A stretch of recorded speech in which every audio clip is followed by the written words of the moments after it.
Kapan kamu masih sekolah lagi? Saya masih harus bantu Aki. Sabar ya, Rip. Ya, Ki. Awas, hati-hati licin. Ayo. Halo. Assalamualaikum. Waalaikumsalam. Pak Kades, ada sembako buat Aki sekeluarga. Silakan. Aki, ini kenapa? Sepertinya sedang tidak sehat.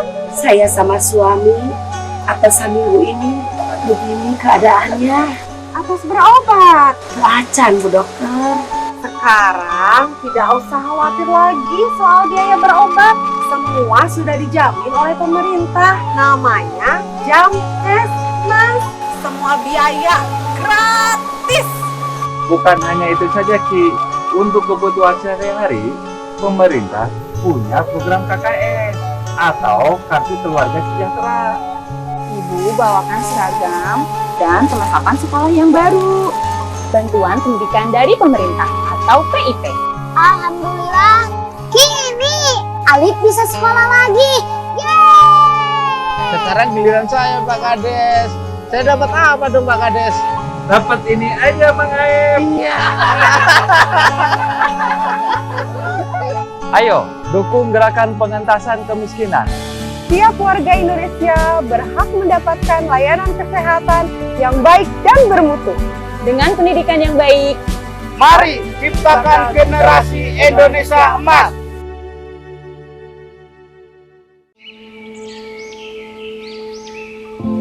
Taman Nasional Tanjung Puting. Disinilah lokasi kami tinggal dan hidup. Hutan hujan tropis di Kalimantan adalah rumah bagi kami, orang utan.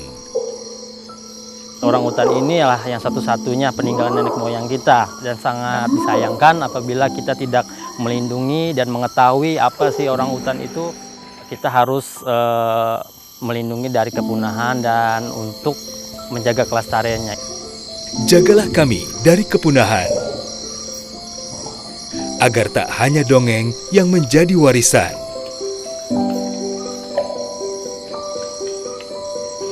Kami juga memiliki hak hidup yang sama, seperti kalian, manusia. Pelihara hutan, selamatkan orang utan dari ancaman kepunahan.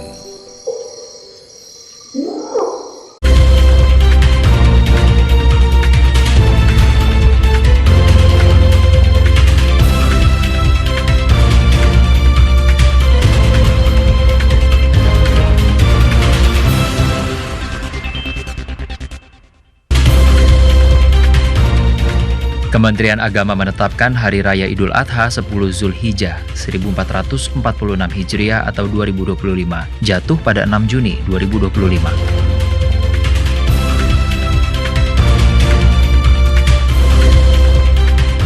Presiden Republik Indonesia Prabowo Subianto mengajak negara-negara anggota Brunei Darussalam, Indonesia, Malaysia, Philippines, East Asian Growth Area (BIM-EAGA) menjadi pusat ketahanan pangan dan ketahanan energi di kawasan.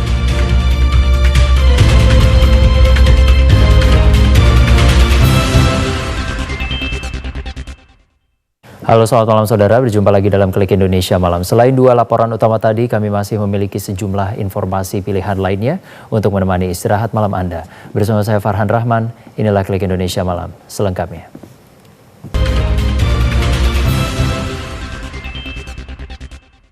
Kementerian Agama menetapkan 1 Zulhijjah 1446 Hijriah jatuh pada 28 Mei 2025 yang diputuskan setelah sidang isbat di kantor Kemenak Jakarta Pusat. Dengan adanya keputusan tersebut, Hari Raya Idul Adha 10 Zulhijjah 1446 Hijriah jatuh pada 6 Juni 2025. Baik, mohon maaf ya rekan-rekan media ya. Kementerian Agama menetapkan Idul Adha atau 10 Zulhijjah 1446 Hijriah jatuh pada Jumat 6 Juni 2025. Penetapan ini dilakukan setelah Kemenak lebih dulu menyimpulkan 1 Zulhijjah bertepatan dengan Rabu 28 Mei 2025. Keputusan ini diumumkan setelah dilakukan sidang isbat secara tertutup di Auditorium Haji Muhammad Rasjidi Kemenak RI di Jakarta Pusat Selasa 27 Mei 2025. Menteri Agama Nasaruddin Umar mengatakan keputusan itu didasarkan dari hasil pantau hilal di 114 titik di seluruh wilayah Indonesia. Kemudian dilanjutkan dengan rapat sidang isbat yang tertutup untuk umum. Berdasarkan kriteria Menteri Agama Brunei, Indonesia, Malaysia, dan Singapura, hilal dapat teramati jika bulan memiliki ketinggian minimal 3 derajat dan elongasi minimal 6,4 derajat. Wassalamualaikum warahmatullahi wabarakatuh. Jelang puncak haji, pengawasan di pos pemeriksaan masuk Kota Makkah diperketat. Pemeriksaan dilakukan untuk memastikan setiap jemaah yang masuk Kota Makkah memiliki kartu nusuk. Sejumlah pos pemeriksaan tersebar di beberapa titik masuk Kota Mekah Al-Mukarramah. Pengetatan pemeriksaan ini dilakukan untuk memastikan setiap jemaah yang masuk Mekah memiliki kartu nusuk. Ketatnya pemeriksaan tidak hanya berlaku bagi jemaah haji Indonesia dan negara lainnya, namun juga terjadi kepada warga negara Arab Saudi. Mereka yang tidak memiliki visa haji dilarang memasuki area Masjidil Haram. Selain pengecekan jemaah, persiapan maktab di Armusna juga terus dilakukan jelang puncak haji. Para jemaah haji diminta menyiapkan dokumen seperti visa haji dan kartu nusuk setiap keluar dari pemondokan. Jemaah haji Indonesia juga diimbau untuk meninggalkan kota Mekah, termasuk melakukan city tour. Selain itu, umroh sunnah dengan mikot Jiranah dan Hudaibiyah juga dilarang karena dua tempat mikot tersebut melewati pemeriksaan atau checkpoint oleh otoritas keamanan Arab Saudi. Jemaah haji dapat mengambil mikot di Tanim atau Masjid Aisyah jika akan melakukan umroh sunnah. Dari Mekah Al-Mukarramah, Yosep Nofriansyah TVRI melaporkan. Embarkasi Palembang Provinsi Sumatera Selatan telah memberangkatkan 7.378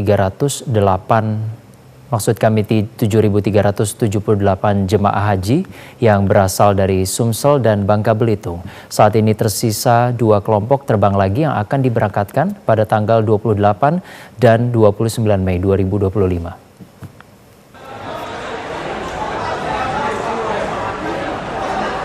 Sebanyak 368 jemaah haji kloter 20 asal kota Palembang dan Kabupaten Pali telah diberangkatkan melalui embarkasi Palembang menuju Jeddah kemarin malam pukul 20.10 waktu Indonesia Barat. Pada gelombang kedua ini jemaah akan langsung ke Mekah untuk melaksanakan umroh wajib. Ketua Tim Kerja Humas Kemenak Sumsel Abdul Kudus Fitriansyah mengatakan, saat ini seluruh jemaah haji gelombang pertama dan kedua sudah berada di Mekah dan telah melaksanakan umrah wajib. Dan saat ini seluruh jemaah haji tinggal menunggu masa-masa puncak haji di Arafah, Musdalifah, dan Mina.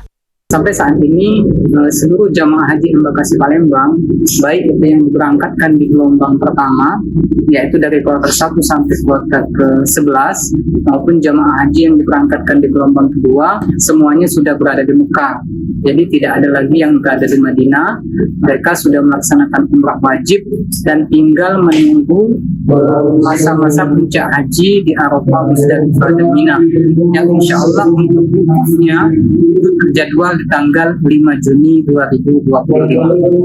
Sementara itu, salah seorang jemaah haji kloter 20 Indo OP mengatakan, meski berangkat di gelombang kedua, berbagai persiapan telah dilakukan termasuk kesehatan fisik guna mendukung kelancaran dalam menunaikan ibadah haji. Aturannya kalau tidak ada COVID udah lama berangkat, tapi karena ada COVID jadi sedikit terlambat berangkatnya. Kalau persiapannya, fisiknya, terusnya biar staminanya kayak gitu, obat-obatan. Nunggu 13 tahun kayaknya. Harapannya semoga kami pulang dari tanah suci bisa jadi haji yang mabrur. Terusnya ibadahnya makin tekun. Pokoknya sini kalau bisa ada perubahan lah kayak gitu. Hingga saat ini 7.378 jemaah haji telah diberangkatkan. Tersisa 2 kelompok terbang lagi, yakni kloter 21 dan kloter 22 yang akan diberangkatkan oleh embarkasi Palembang menuju Jeddah pada tanggal 28 dan 29 Mei 2025. Regita Ditarifani, TVRI Sumsel melaporkan. Presiden Republik Indonesia Prabowo Subianto menegaskan Indonesia siap mengirimkan pasukan penjaga perdamaian ke Palestina. Indonesia juga siap berperan aktif dalam mendukung rakyat Palestina, termasuk dalam misi kemanusiaan. Presiden Republik Indonesia Prabowo Subianto menyatakan Indonesia siap untuk berperan aktif dalam mendukung rakyat Palestina, termasuk dalam misi kemanusiaan. Presiden Prabowo juga menyatakan kesiapan Indonesia untuk mengirimkan pasukan penjaga perdamaian ke Palestina dalam jumlah yang signifikan jika kondisinya memungkinkan. Kepala negara juga menyampaikan kesiapan Indonesia untuk memberikan bantuan medis. Hal itu disampaikan Presiden Prabowo Subianto saat menghadiri konferensi tingkat tinggi kedua ASEAN Gulf Cooperation Council di Kuala Lumpur, Malaysia pada Selasa 27 Mei 2025. Pada kesempatan tersebut, Presiden Prabowo Subianto juga mengungkapkan telah melakukan kunjungan langsung ke beberapa negara Teluk atau GCC untuk menyelaraskan langkah-langkah kolektif dalam merespon tragedi Palestina. Presiden menekankan ASEAN dan GCC memiliki tanggung jawab moral untuk mendorong penyelesaian damai di Palestina berdasarkan solusi dua negara. Usai mengikuti rangkaian konferensi tingkat tinggi KTT ke-46 ASEAN, Presiden Prabowo Subianto bertolak kembali ke tanah air pada Selasa 27 Mei 2025. Dari Bandar Udara Tentera Udara di Raja Malaysia, Subang, Malaysia, Presiden Prabowo beserta rombongan terbatas lepas landas menuju Pangkalan TNI Auwa Halim, Perdana Kusuma, Jakarta.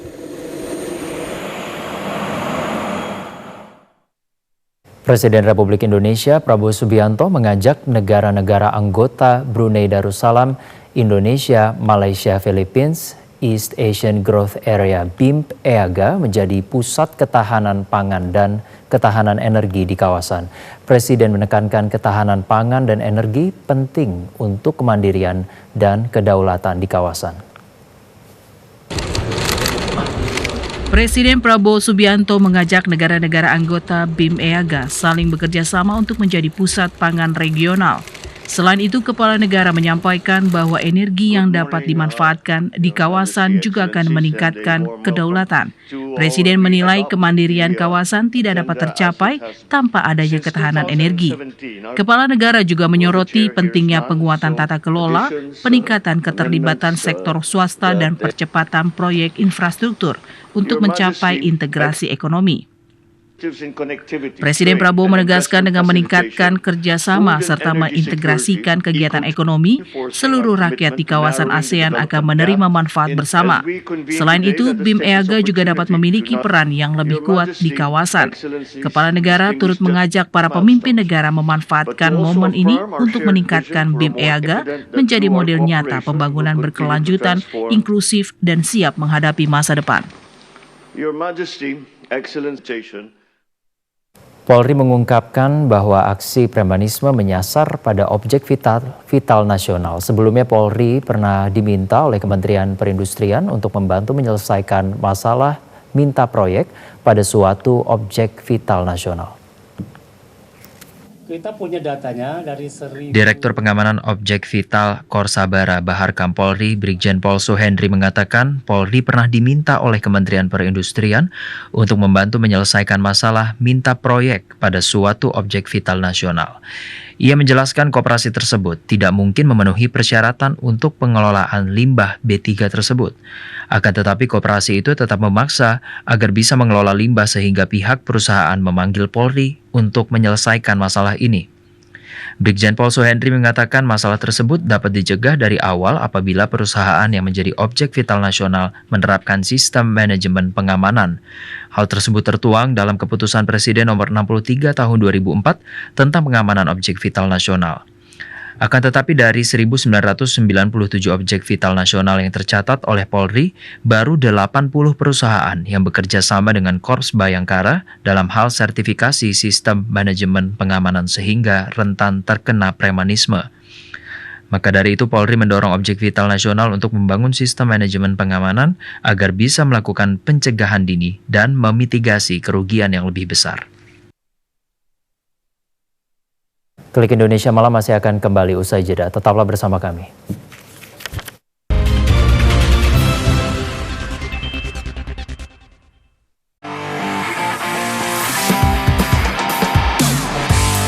Anda pecinta olahraga? Perbaharui informasi Anda seputar dunia olahraga dengan menyaksikan Monitor Olahraga. Saksikan Monitor Olahraga setiap hari pukul 00 waktu Indonesia Barat di TVRI Nasional dan TVRI Sport.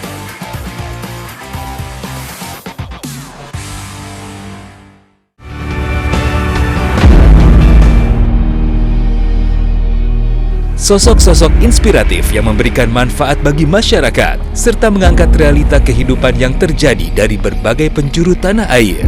Kalian melihat hijau di mana-mana, krisis air itu nyata. Hal yang berkaitan dengan upaya reforestasi selalu kita gambarkan di mana-mana. Inspirasi Indonesia, setiap hari pukul 14.30 waktu Indonesia Barat. Fokus membangun di kampung saya. Turnamen bulu tangkis yang paling dinanti, BWF Super 750 Singapore Badminton Open 2025. Saksikan aksi para pebulu tangkis merebut supremasi dunia. Jangan lewatkan BWF Singapore Badminton Open 2025, 28 Mei sampai 1 Juni 2025 di TVRI Nasional dan TVRI Sport.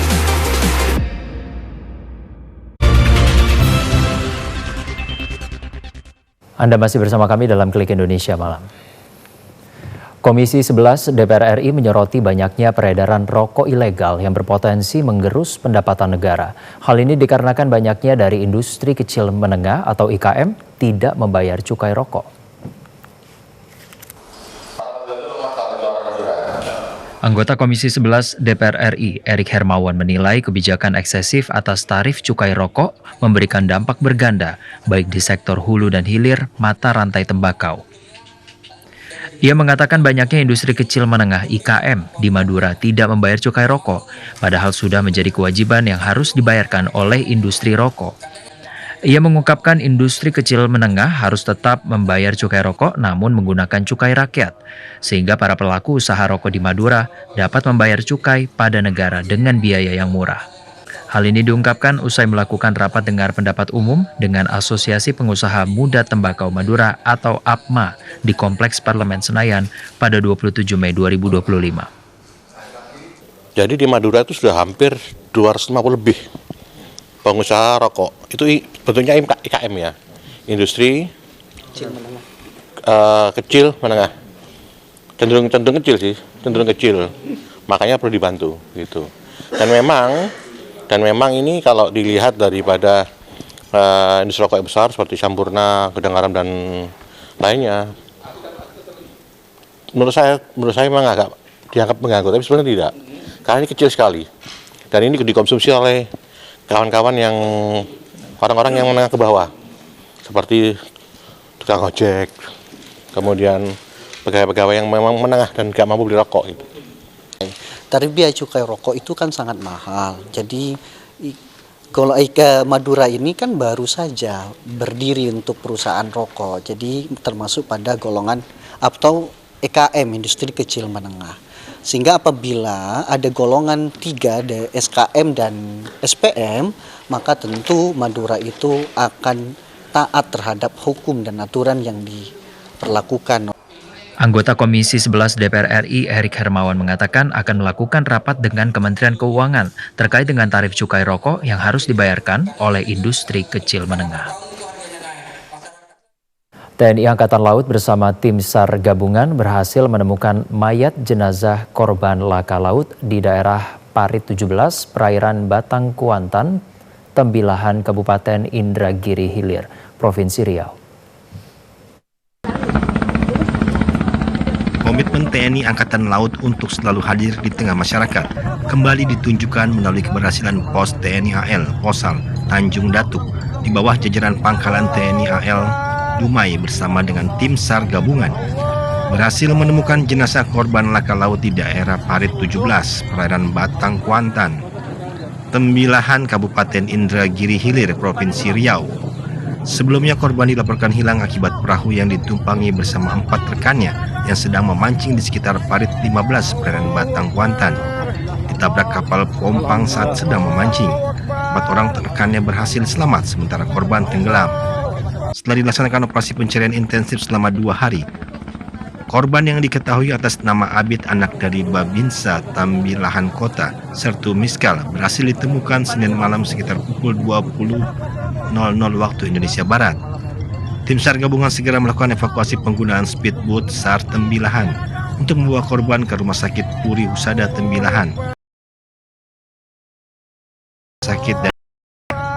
Komandan Lanal Dumai Kolonel Laut Abdul Haris menghimbau kepada masyarakat pengguna sarana laut agar selalu menggunakan alat keselamatan diri berupa life jacket dan serta lebih waspada dalam beraktivitas di perairan guna mencegah terjadinya kecelakaan serupa. Jelang kunjungan Presiden Prabowo Subianto dan Presiden Prancis Emmanuel Macron ke Candi Borobudur, persiapan terus dilakukan. Salah satunya dengan pembangunan chairlift di Candi Borobudur. Rencananya kunjungan kenegaraan Presiden Prabowo dan Presiden Prancis Emmanuel Macron dijadwalkan akan mengunjungi Candi Borobudur di Magelang pada tanggal 29 Mei mendatang. Terlihat persiapan terus dilakukan guna menyambut kunjungan kenegaraan tersebut. Saat ini di Candi Borobudur tengah dibangun chairlift menuju puncak candi peninggalan Sailendra tersebut. Pembangunan chairlift tersebut menjadi pro dan kontra di kalangan penggiat wisata Borobudur. Salah satu pengunjung mendukung pembangunan chairlift tersebut. Ya, kalau menurut saya sih, saya pribadi ya ini, nggak apa-apa juga sih. Soalnya kan kita kedatangan tamu dari luar yang hanya sebentar. Jadi kalau misalkan bisa memberi kesan yang terbaik tentang Indonesia, kenapa tidak? Alasannya ketika leluhur kami sudah membangun itu sudah disesuaikan dengan kebutuhan manusia secara umum. Bahwa disabilitas itu kan bukan karena pengetahuan leluhur kami, tapi karena kondisi manusianya. Nah di sini kan sudah ditentukan untuk naik itu memang tidak harus langsung naik terjal gitu. Tapi naik satu tingkat mutar Pradaksina, naik lagi disesuaikan dengan bagaimana cara kehidupan. Setiap langkah-langkah itu ada sisi-sisinya, seperti Karawih Bangga, kemudian naik menjadi Jataka Avadana Latukan Jawiyuha, baru naik ke atas itu menjadi sesuatu yang dituju manusia sekarang ini disebut Nibbana. Sementara itu menurut pihak InJourney, pemasangan chairlift tidak akan merusak bangunan Candi Borobudur. Jadi kami sudah berkali-kali dengan Kementerian Kebudayaan juga berdiskusi supaya kita ensure bahwa apa yang kita lakukan ini sesuai dengan Outstanding Universal Values dari UNESCO. Kami juga kemarin sudah berbicara dengan Kedutaan Prancis, dengan UNESCO bahwa ini memang kita ensure bahwa semua fasilitas ini, prasarana tidak merusak candi. Direncanakan Presiden Prabowo dan Presiden Prancis Emmanuel Macron akan melakukan kunjungan kerjanya di Magelang pada tanggal 29 Mei 2025. Dijadwalkan kedua presiden akan mengunjungi Akademi Militer dan Candi Borobudur. Demikian Dian Adi, TVRI Yogyakarta melaporkan. Polri berkomitmen untuk terus berkontribusi dalam mewujudkan pertumbuhan ekonomi nasional yang inklusif dan berkelanjutan melalui penguatan Kamtibmas. Polri memastikan akan menjaga keamanan jalur transportasi logistik, arus barang dan jasa untuk mengawal kebangkitan ekonomi nasional. Polri berkomitmen untuk terus berkontribusi dalam mewujudkan pertumbuhan ekonomi nasional inklusif dan berkelanjutan dengan memastikan jalur keamanan transportasi dan logistik, serta menekan dan memberantas premanisme. Karopenmas Divisi Humas Polri Brigjen Polisi Truno Yudo Wisnu Andiko menyatakan, Polri akan menjaga keamanan jalur transportasi logistik, arus barang dan jasa, karena dapat berdampak terhadap kenaikan biaya logistik dan memperlambat perputaran modal, sehingga pihaknya akan menciptakan iklim usaha yang kondusif.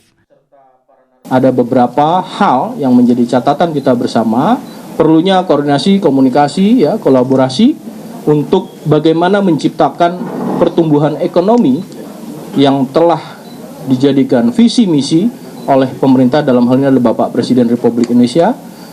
Tentu ini perlu mendapatkan dukungan, baik itu keamanan secara khusus dari Polri termasuk seluruh elemen masyarakat dan stakeholder terkait. Karena ini sebagai modal utama di mana menjadi secara kolektif kekuatan elemen bangsa ini menjadi satu kesatuan sehingga menguatkan bagaimana pertumbuhan ekonomi yang akan diharapkan menuju sekitar 8%. Karopenmas Divisi Humas Polri Brigjen Polisi Truno Yudo Wisnu Andiko memastikan akan terus berkolaborasi dengan stakeholder terkait dan masyarakat untuk menciptakan pertumbuhan ekonomi nasional yang inklusif dan berkelanjutan sesuai dengan visi misi Presiden Prabowo Subianto. Saudara, jika biasanya kalakai atau biasa disebut sayur paku banyak dijadikan sayur oleh masyarakat. Kelompok ibu-ibu desa di Sungai Puting, Kecamatan Candilaras Utara, Kabupaten Tapin, Kalimantan Selatan, kalakai dijadikan keripik yang renyah dan gurih. Bagi masyarakat Banjar, kalakai paku atau pakis sudah tidak asing lagi. Tanaman liar yang banyak tumbuh di daerah gambut ini biasanya dijadikan sayur. Pucuk kalakai yang masih muda dipetik dan dipotong pendek untuk dimasak menjadi sayur.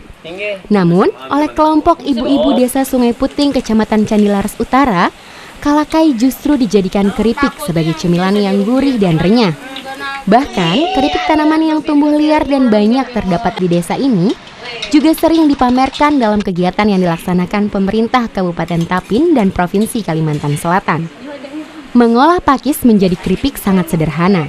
Cukup dengan 1 butir telur ayam, bawang merah, bawang putih, tepung beras, tepung tapioka, dan bumbu penyedap. Dengan bumbu sederhana ini, keripik kalakai menjadi pilihan cemilan yang disukai banyak orang. Mulai tahun 2019 jadi memilih keripik kalakai, kan di res ini banyak kalakai, jadi memanfaatkan yang di desa ya, yang nggak ditanam, pada ditanam loh, di jalan banyak, di pinggir-pinggir jalan banyak gitu. Masalahnya kami masih kurang, soalnya paling kami di warung-warung, ditaruh di warung kayak gitu. Nah, bisa tiap tahun di Tapin Expo di juga. Kepala Desa Sungai Puting, Kecamatan Candilaras Utara, Hairun Nur mengaku, kegiatan positif ibu-ibu desa Sungai Puting ini juga didukung oleh pemerintah kecamatan dan kabupaten. Bahkan, kelompok ibu-ibu juga mendapatkan bantuan alat pengering untuk meningkatkan kualitas keripik kalakai.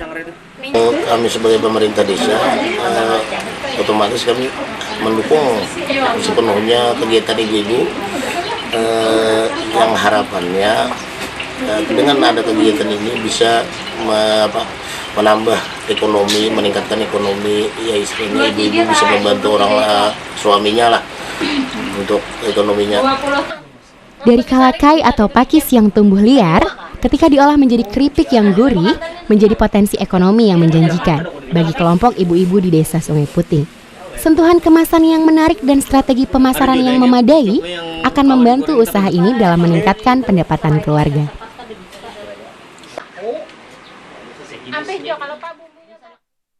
Informasi dari Kalimantan Selatan tadi sekaligus menutup jumpa kita dalam Klik Indonesia Malam edisi kali ini. Mewakili teman-teman yang bertugas, saya Farhan Rahman mengucapkan terima kasih atas perhatian dan kebersamaan Anda. Selamat malam, sampai jumpa.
Warisan tidak selalu berupa harta ataupun benda.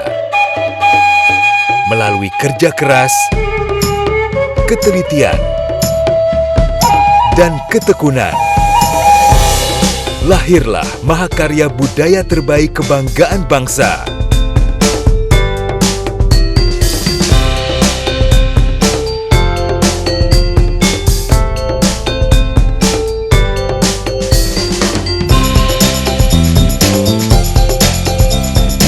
Tercipta dari sentuhan ragam budaya Nusantara yang menjadikan Indonesia begitu kaya akan warna.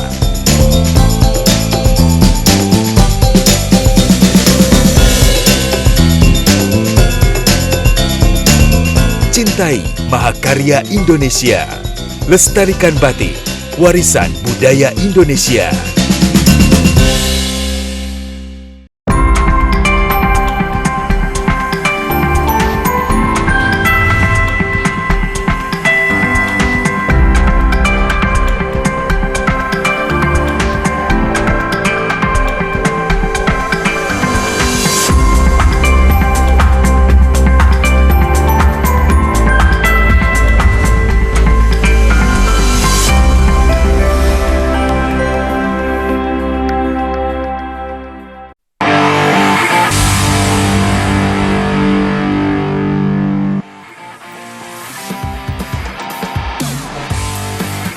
Carlo Ancelotti resmi menjadi pelatih tim nasional Brazil. Alami cedera, Esther Nurumi mundur dari turnamen Indonesia Open 2025.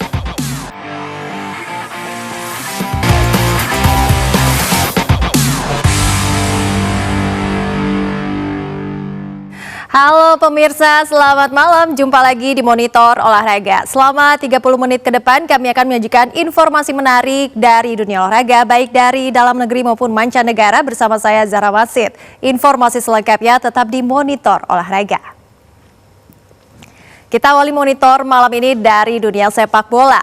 Final Liga Konferensi Eropa akan mempertemukan Real Betis melawan Chelsea pada 29 Mei 2025. Kedua tim datang dengan ambisi besar untuk mencatatkan sejarah meraih gelar di kompetisi Eropa. Real Betis akan menantang Chelsea pada final Conference League 2024-2025. Pada laga yang akan digelar di Stadion Wrocław, Polandia, Chelsea datang dengan status unggulan membawa misi besar. Jika Chelsea berhasil menang,